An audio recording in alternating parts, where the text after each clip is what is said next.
Distinguished guests, Chaplain Colonel James Foster, Command Chaplain, Joint Task Force, National Capital Region, and the United States Army Military District of Washington. I invite you to bow your heads with humble and grateful hearts as I now pray. On this Memorial Day, I lift my voice in thanks to the Almighty and amazing God. I thank you for the sacrifices made, for the blood that was shed, for the hearts that were broken, for our freedoms, for our salvation, for the lives we enjoy today and tomorrow. God, death is so very real, and the grave is undeniable, but it is not the end.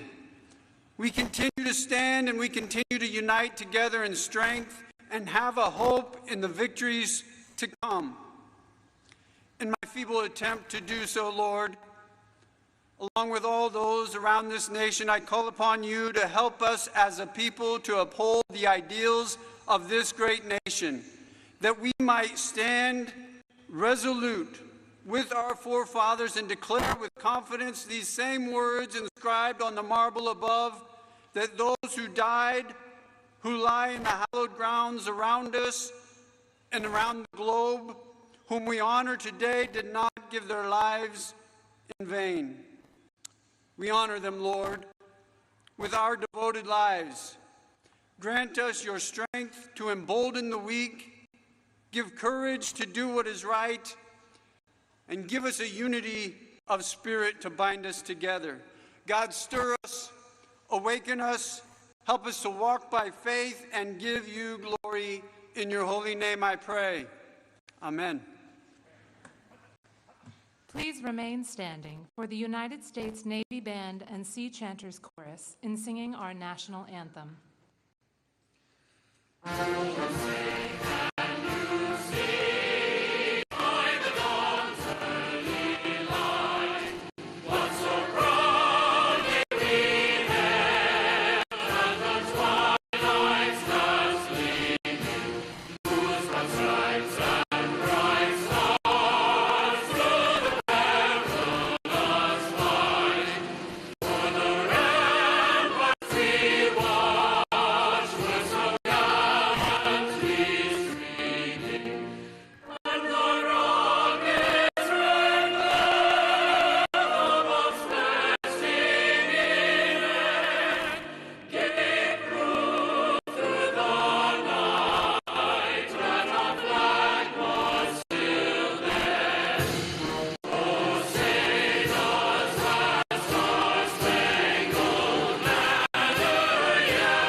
Please be seated.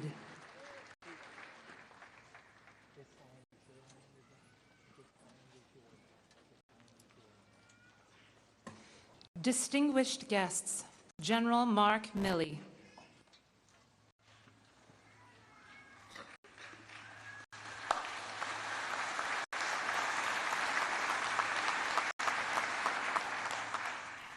Mr. President, Dr. Biden, Madam Vice President, Mr. Emhoff, Secretary Austin, fellow Joint Chiefs of Staff and spouses, distinguished guests, fellow Americans, and most importantly, Gold Star families, welcome to all. Today, we join in remembrance of the 155th observance of Memorial Day. It is a day of profound significance in the legacy of our nation. On this day, we remember the over 1 million Americans who took their last breath on the bedrock of liberty, supporting the eternal cause of freedom. Their unwavering commitment, their dedication to freedom, their echoes through the ages, reminding us of our sacred duty to remember. And behind every one of these men and women is a family, a husband or a wife, a mother or a father, a brother or a sister, son or a daughter. these families, every day is Memorial Day. They each carry on the dreams that our fallen could never fully realize. This land where we stand today once housed 3 forts, sentinels, which overlooked and defended Washington, D.C. But now it serves a more solemn purpose. It is the final resting place of our nation's bravest, a quiet testament to their sacrifice. We gather on these sacred grounds where over 400,000 are buried. Here at Arlington National Cemetery's 85 sections, they tell the story of our nation. A narrative not written in ink, but written in valor and sacrifice. This cemetery paints the picture of the cost required for all of us to remain free. Some here are buried amongst their family and legacies which transcend generations. Others are best friends who fought together, died together, and now lay in eternal rest together. Their bonds forged in battle, unbroken even by death.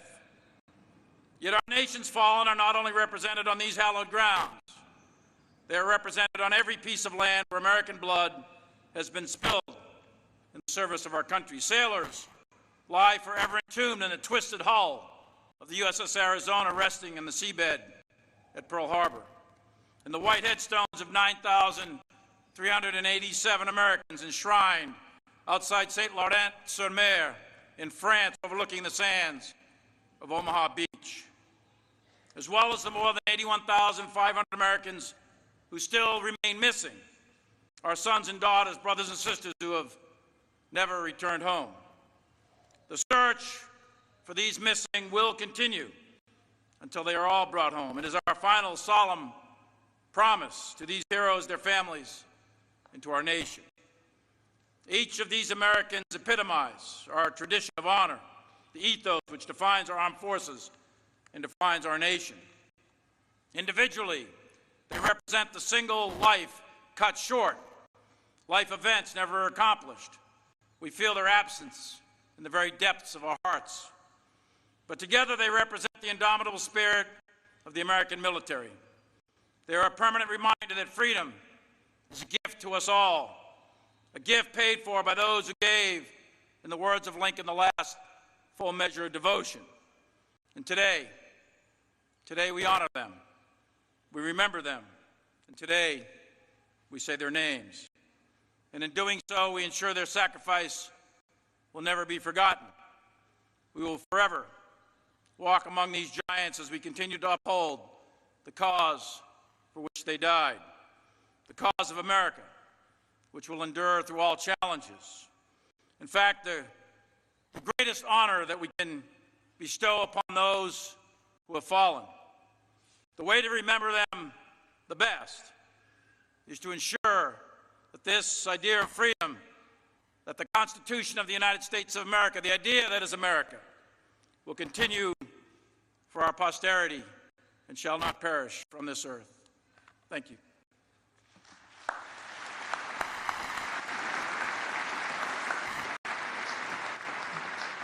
Distinguished guests, the United States Navy Band and the Sea Chanters Chorus will perform "This Land Is Your Land."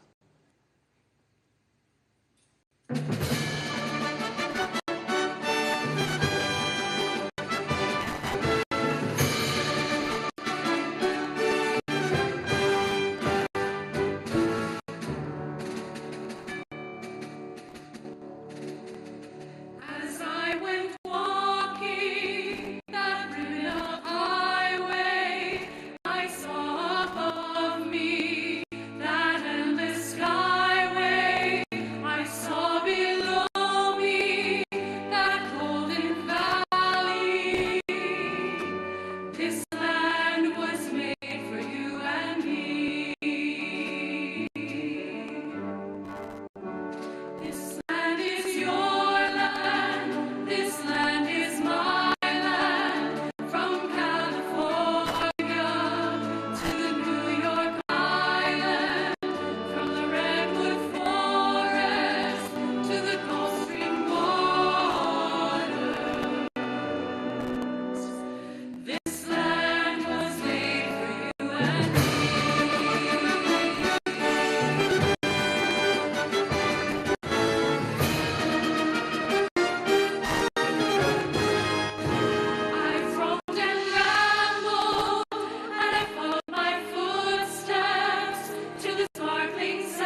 Distinguished guests, the Honorable Lloyd Austin III.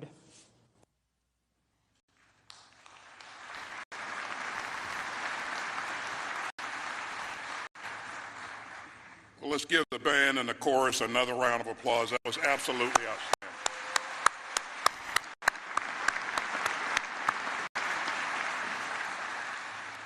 Well, good morning, President Biden, Dr. Biden, Vice President Harris, Mr. Emhoff, distinguished guests. I am absolutely honored to be here with you this morning. And thank you, General Milley, for your leadership. To our Gold Star families and to all who remember a fallen American hero today, I know that each Memorial Day brings new waves of both pride and pain. And on behalf of the Department of Defense, please accept our country's deepest gratitude for all that you have given and our deepest sympathies for all that you have lost. We pledge again today to ensure that you and your families have the support that you need and deserve. You will always be a part of our military family, and we hold in our hearts all those who fell to defend the country that they love. Each of them has a story. And one of the stories of the graves here at Arlington belongs to Chaplain Charles Waters. He was a Catholic priest who signed up to serve during the Vietnam War and to support his teammates in body and soul. And after a year-long deployment, he volunteered to extend his tour for another 6 months. And one November day in 1967, his battalion hit fierce fighting. And Chaplain Waters ran unarmed into the battle, exposed to mortar fire, bullets, and automatic weapons. He helped get wounded soldiers to safety, and he gave last rites to the fallen. At one point, he saw a U.S. paratrooper in shock in the line of enemy fire. Chaplain Waters hoisted the paratrooper on his shoulders and carried him to safety. And tragically, later that day, Chaplain Waters was killed. And for his extraordinary heroism, this paratrooper, patriot, and priest who volunteered twice, once to serve and once to extend his tour, was posthumously awarded the Medal of Honor. This year, our country celebrates the 50th anniversary of our all-volunteer force. And the life of Charles Waters offered a preview of the vigor and valor of the American warriors who have chosen to step up and serve from 1973 until this day.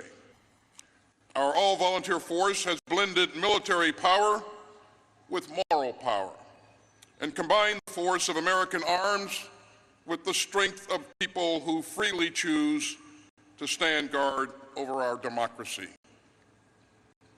In 1970, the Gates Commission recommended eliminating conscription. And its formal report predicted that an all-volunteer force will strengthen our freedoms and our armed forces. And it did. Every time a qualified American stands up and raises their hand and serves with honor from any corner of the country, from any background, color, or creed, this exceptional nation becomes even safer and stronger. Every fallen hero has a story. It is our duty to remember those we have lost. It is our honor to stand with their families. And it is our sacred obligation to remember all that you have given. So let us strive to honor the memory of our fallen by writing the next chapters in America's story of service. Let us stand with all who pledge their lives to defend human freedom, and let us come together as one nation to strengthen our democracy. Ladies and gentlemen, our Commander-in-Chief has long been a champion of our men and women in uniform and of the military families who serve right alongside them. And on this day of sorrow and service, it is my absolute honor to introduce the President of the United States.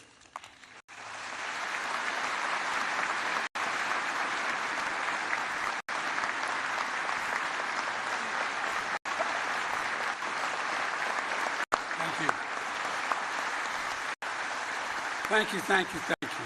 Please. 155 years ago, retired Union General James Garfield spoke here at Arlington, marking our nation's first Memorial Day. Standing amid rows and rows of marble stones, many of his own fallen soldiers among them, he asked, "What brought these men here? What high motive led them to welcome death?" Then he answered his own question. He said, "Our nation's life." My fellow Americans, Jill, Vice President Harris, Second Gentleman Emhoff, Secretary Austin, Secretary McDonough, Secretary Mayorkas, General Milley, and most importantly, veterans, servicemen and women, and their survivors. Today, we once again gather in this sacred place at this solemn hour to honor fallen heroes. To once again stand amid the rows and rows of marble stones and bear witness to the brave women and men who served and sacrificed for our freedom and for our future. Those who died so our nation might live. Every year, as a nation, we undertake this rite of remembrance. For we must never forget the price that was paid to protect our democracy. We must never forget the lives these flags, flowers, and marble markers represent. A mother, a father, a son, a daughter, a sister, a spouse, a friend, an American. Every year we remember, and every year it never gets easier. To all those here and across the nation who are grieving the loss of a loved one who wore the uniform, our Gold Star families, to all those with loved ones still missing and unaccounted for, I know how painful it can be, how it can rip open that black hole in the center of your chest you feel like you're just sinking into. Bringing you back to that exact moment you heard that knock on the door or the telephone ring. The exact moment you had to tell your children that mom or dad would not be coming home. The hurt is still real. It's still raw. Tomorrow marks 8 years since we lost our son, Bo. Our losses are not the same. He didn't perish in the battlefield. It was cancer that stole him from us a year after being deployed as a major in the United States Army National Guard in Iraq. As it is for so many of you, the pain of his loss is with us every day, but particularly sharp on Memorial Day. Still clear. Tomorrow is his anniversary. But so is the pride Jill and I feel in this service, as if I can still hear him saying, "Dad, it's my duty, Dad. It's my duty. Duty." That was the code my son lived by, and all those you lost lived by. It's the creed that millions of service members have followed from the fields of Yorktown to the shores of Normandy to the rice paddies of Pusan to the valleys of Kandahar to the mountains of Sinjar and beyond, many of whom never returned home. Throughout history, these women and men laid down their lives, not for a place or a person or a president, but for an idea, unlike any other idea in all of human history. The idea of the United States of America. This sanctuary honors that sacrifice and tells their stories. And in turn, it tells our story, the American story, the story of the patriot who died to deliver a nation where everyone is entitled to certain inalienable rights, among them life, liberty, the pursuit of happiness. The story of hundreds of thousands of soldiers who shed their blood to make these words real. The story of the brave Americans who fought the forces of fascism and died for preservation of democracy. As we're reminded by the hundreds of graves here in Section 60 of Arlington and across our nation, the story of the women and men who sacrificed everything to keep democracy safe and secure during the last 2 decades.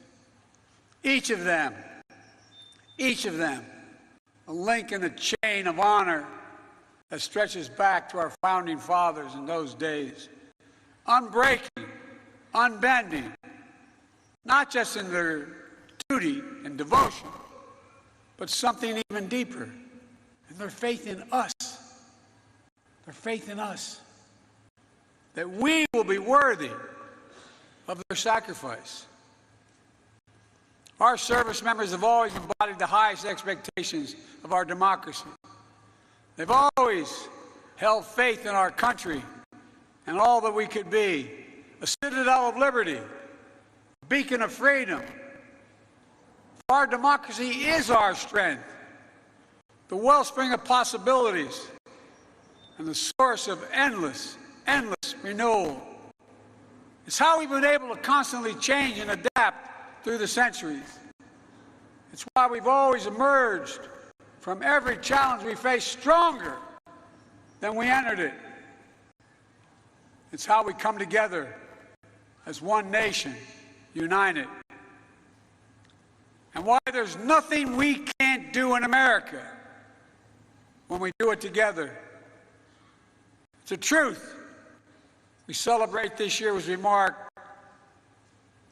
75 years of a disaggregated military, 75 years of women's full integration, 50 years of an all-volunteer force. Throughout the annals of history, our troops have fought for our democracy, and if necessary, died for it. Today, their service and sacrifice, and that of their families, echoes far beyond those silent stones out there. We see the strength of our NATO alliance, built from the bonds that we forever forged in the fires of 2 world wars. We see it in the troops still standing sentinel on the Korean Peninsula, preserving peace side by side with our allies. We see in every base, every barrack, every vessel around the globe where our military proudly serves and stands as a force for good in the world. And just as they've kept the ultimate faith to our country, to our democracy, we must keep the ultimate faith to them. As a nation, and people have heard me say this for a long time, as a nation, we have many obligations. But I believe in every fiber of my being, we have only one truly sacred obligation: to prepare those we send into harm's way and care for them and their families when they come home and when they don't. It's a sacred obligation, not based on party or politics, but on a promise to unite all of us. There is nothing more important, nothing more sacred, nothing more American. Together, over the last 2.5 years, we've worked to make good on that promise, passing more than 25 bipartisan laws to support our service members, their families, caregivers, and survivors. That includes the PACT Act, the most significant law in our nation's history, to help millions of veterans who were exposed to toxic substances in burn pits during their military service. Pits the size of football fields that incinerate the wastes of war, such as tires, chemicals, jet fuel, and so much more. To many of our nation's warriors that have selflessly served, only to return home and suffer from the permanent effects of this poisonous smoke. Too many have died. Excuse the personal reference, like my son Bo, or like Sergeant First Class Heath Robinson, for whom the act is named. Last year, after I signed the PACT Act, I handed the pen to his daughter, Brielle. She and her grandmother are with us today.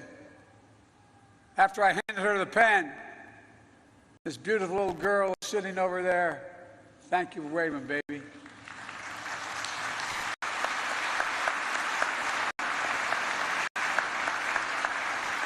We lost half of her world, her whole world, held the pen in her hand, and looked at me and said,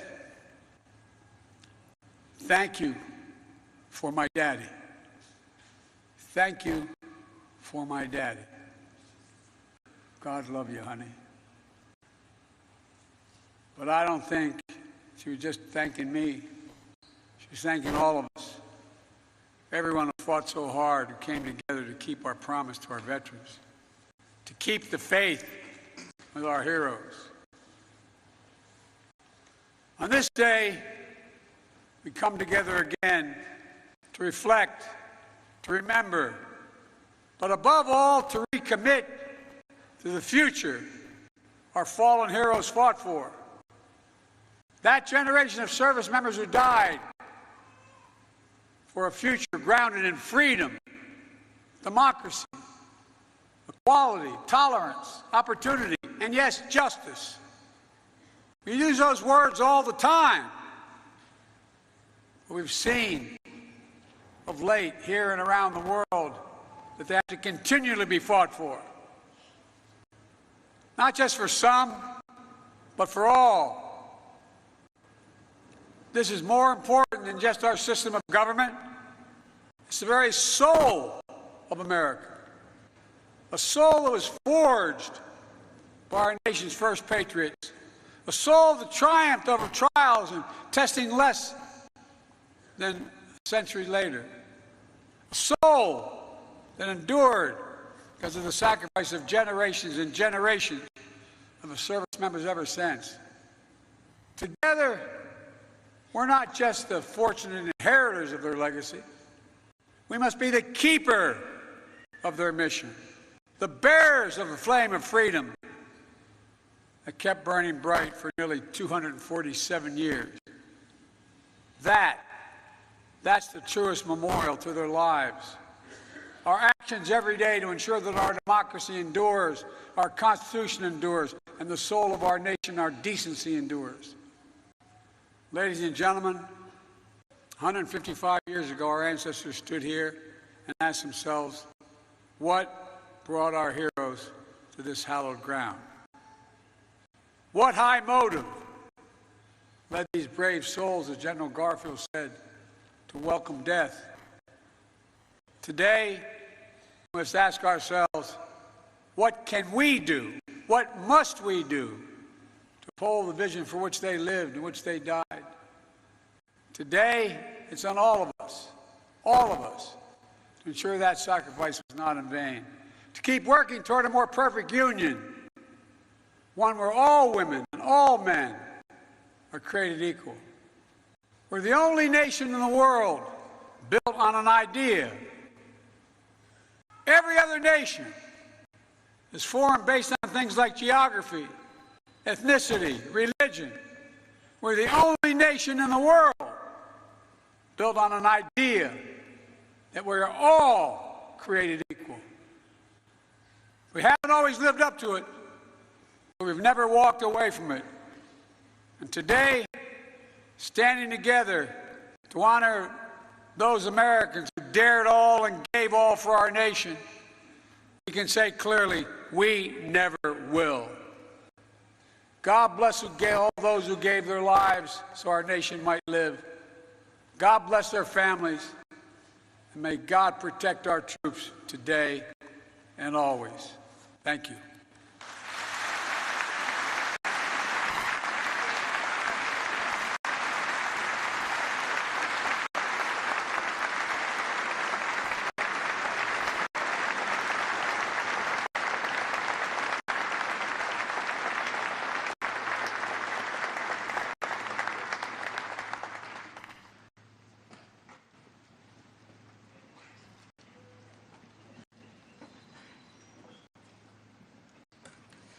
Distinguished guests, please stand for the playing of taps and the benediction.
Please receive this closing prayer.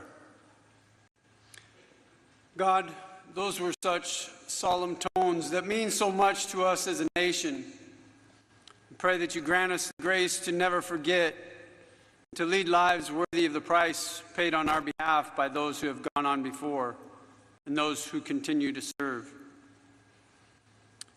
God, with all humility, I thank you for your goodness to this nation, to our service members and their families. As our president has stated, God, we have a soul. And I pray that you would help us to align our faith correctly. And God, preserve the soul of this nation. Preserve the souls of those that serve. With great expectation, I ask you to protect them now, wherever they may be. For some are in harm's way this day, and many are separated from the ones they love. Bless our government, its leaders, and provide godly counsel and wisdom to guide us in your will. God, please do bless America, this nation that we love so much. It's in your holy name I pray. Amen. Please remain standing for the singing of God Bless America, performed by the United States Navy Band and Sea Chanters Chorus.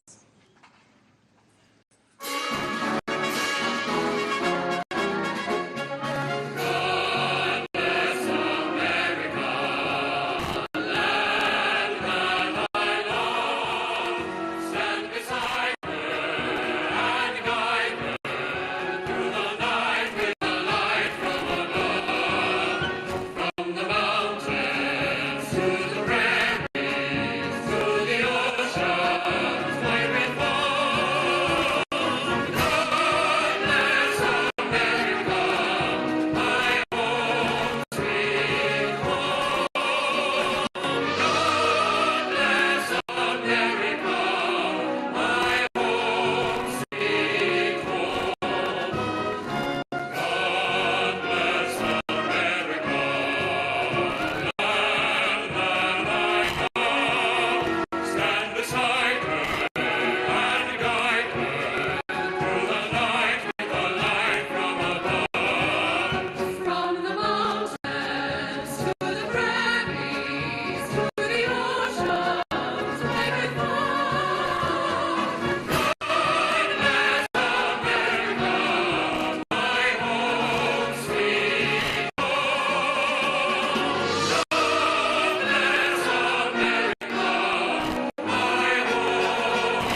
Distinguished guests, please remain in place as the official party departs and the colors are retired.